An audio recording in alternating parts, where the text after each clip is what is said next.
Today we are going to talk about Zimbabwe. This is my new favorite country, but it has a few catches that we are going to discuss in this video. So this video series is meant for photographers and travelers that wants to visit countries in the Southern Africa for the very first time. And I've been traveling in these countries every year for 12 years.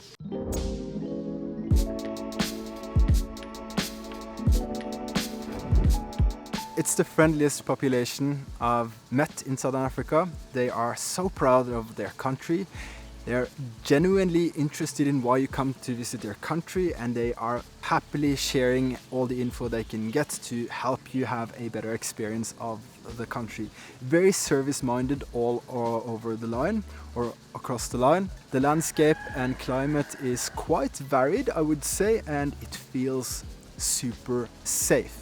Before we went into Zimbabwe, we heard about all these police blocks that would stop the car and fine you for whatever. That turned out not to be true. We had no problems whatsoever. There were some police stops, but they just waved us along. So we don't know where that comes from. We also heard that they have no food in the shops. That is simply not true. It is, however, a very expensive country to travel in as a foreigner. They have upped their prices something fierce in these later years, or last year in fact. And they don't have very good roads in Zimbabwe. That's a problem.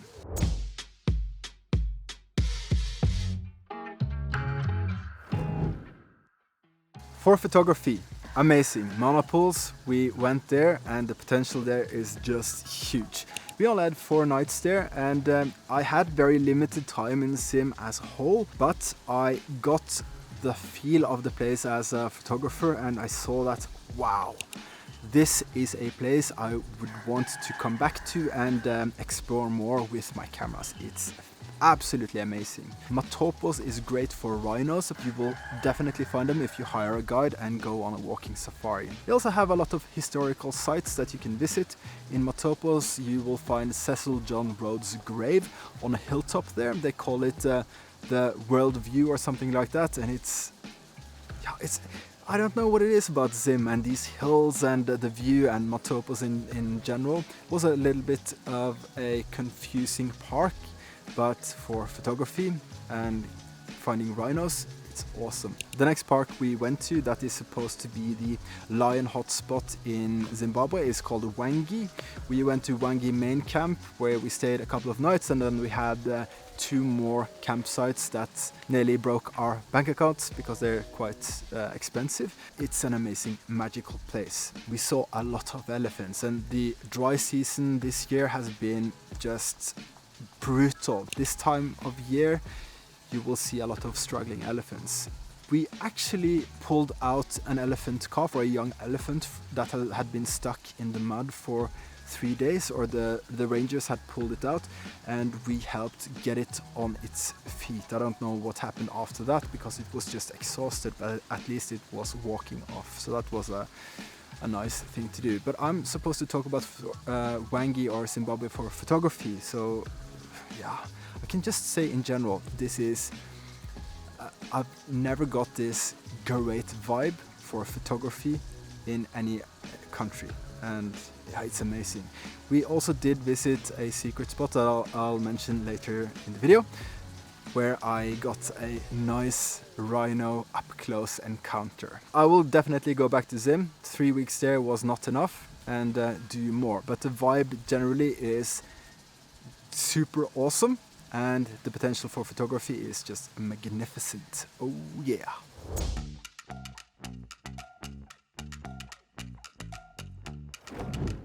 Prices in Zimbabwe. That's where everything just falls apart. We wanted to stay longer in Zim, but we couldn't afford it. It's really expensive there.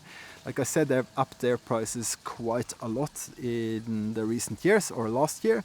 And monopools, for example, you pay $100 per campsite. And that's just a campsite. They have the ablution facilities where you can go on a flushing toilet, and they have showers there as well, but I think it's quite steep. In addition, you have to pay $20 per person per night in conservation fees, and you have to pay, what is it? Yeah, only $3 for the vehicle.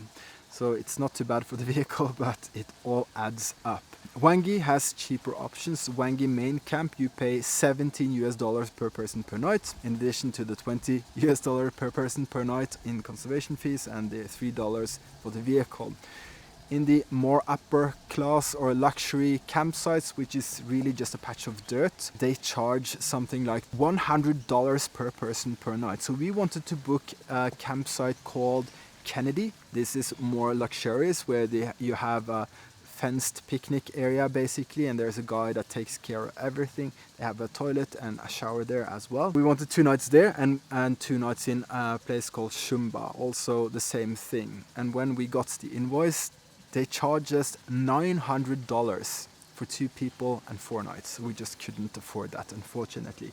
We did treat ourselves to 1 night in Shumba. I don't think it's worth $200 or $100 per person per night at all. Now you know. A few of the other more luxurious or exclusive campsites in Wangi, like Makwa, I think it is. We spent 1 night there, and that's $50 per person per night. So you can imagine, it's very expensive in Sim. And then you have to add in the cost of living in there or going to the supermarket. It's a dollar-based economy, because the Sim dollar is just, it's going to shit, to say it as it is. So you pay everything in dollars. And it's expensive in the supermarkets as well. And then you have to pay for fuel, which is expensive, and renting the vehicle, which is also very expensive. It's even more expensive than Botswana, and that says a lot. So if you can, stock up on necessities, everything that you can bring across the border before you enter Zimbabwe. Let's say you go from South Africa, it makes complete sense to get everything you need from South Africa before you enter Zim. Yeah. Alright, nice to know about Zimbabwe. The border crossing was okay.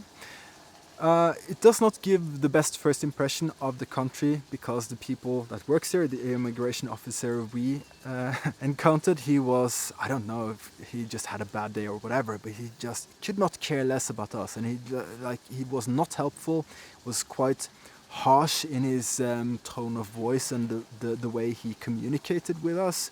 We didn't have a problem per se, but we did not feel welcome to the country either. So it's not a good representation of the other people in Zimbabwe, because those people are amazing people. Then if you want to be spontaneous, I think you would be okay to rock up at the gates unannounced and just get a campsite, especially in the main camp at Wangi camp. We and 2 other cars, we were the only people there, and it easily takes 20-30 cars, no problems at all. So that wouldn't be a problem, and it's quite cheap as well.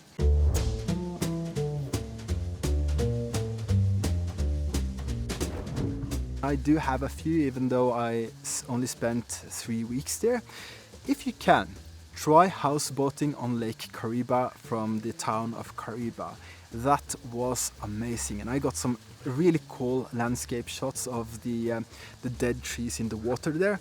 Lake Kariba is the biggest man-made lake in the world, and yeah, these flooded dead trees made for some interesting photographs. And we also did some fishing there and just had a really good time after all that self-driving in all the other countries. So houseboating on Lake Kariba was awesome, and it's also quite affordable. I think you can pay $100 per person per night. That includes food and beverages. We got it a little bit cheaper because we were invited by people we know, and they knew the owners of the houseboat. So we got it for $80 or something like that. Amazing thing to do. Really worth it. 100%. Another hidden gem in Zimbabwe. We stumbled upon Antelope Park by chance, because we needed a place to stay after passing Gweru in Zim, another big-ish city there. And we came into Antelope Park, and it was just let's call it a pocket of excellency. Everything was so neat. The grass was trimmed to perfection.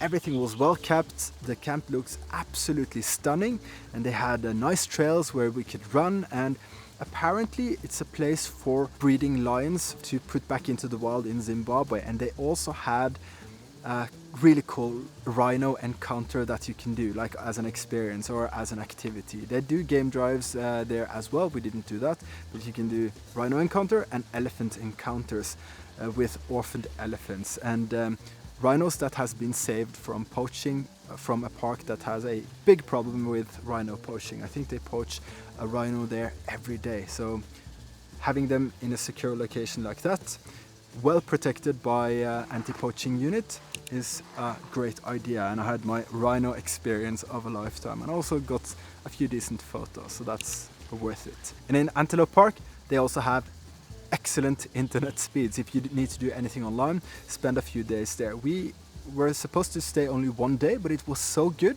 that we stayed 2 days, and I could do some internet things and upload stuff, videos on my YouTube and all that good stuff. It was also very affordable there. I think we paid $10 or $15 per person, or $20 for the campsite, so that was nothing. Like I said, we only had 3 weeks in the country, and I would have very much liked to go to a place called Gweru, which is supposedly the best park in Sim. It's managed by Frankfurt Zoological Society, I think, and apparently they have everything in order. Everything is very orderly there and everything just works. There's also spectacular game viewing, allegedly. But we shall see. Next trip we will go there for sure.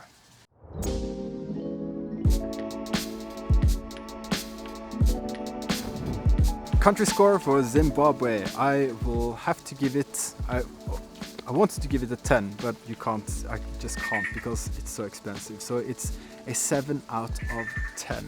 It would have been easily 9 out of 10 because it's just a stunning country. It has awesome wildlife, very friendly people, it's very safe, but because of the terrible roads, not great, and the very steep prices. I don't know how they could justify putting the prices up like that, because everybody we talk to, either local Zimbabweans that wants to visit the park, obviously the prices are different for them, but they have upped those prices as well, and other people like us that do the self-drive safari say that because of the prices now we can't go back as often as we can. So I think Zimbabwe is really shooting themselves in the foot by upping the prices more than double. Mana pools before, I think you paid 30 or 50 US dollars per campsite, and now it's 100 or 130 if you want by the river. I hope this will change, but Africa being what it is, I doubt it. And it's the same as in Botswana. You have to book through email, which is a hassle, but they are better at responding to your emails and inquiries in Zimbabwe than Botswana. It doesn't take much really, because Botswana is terrible.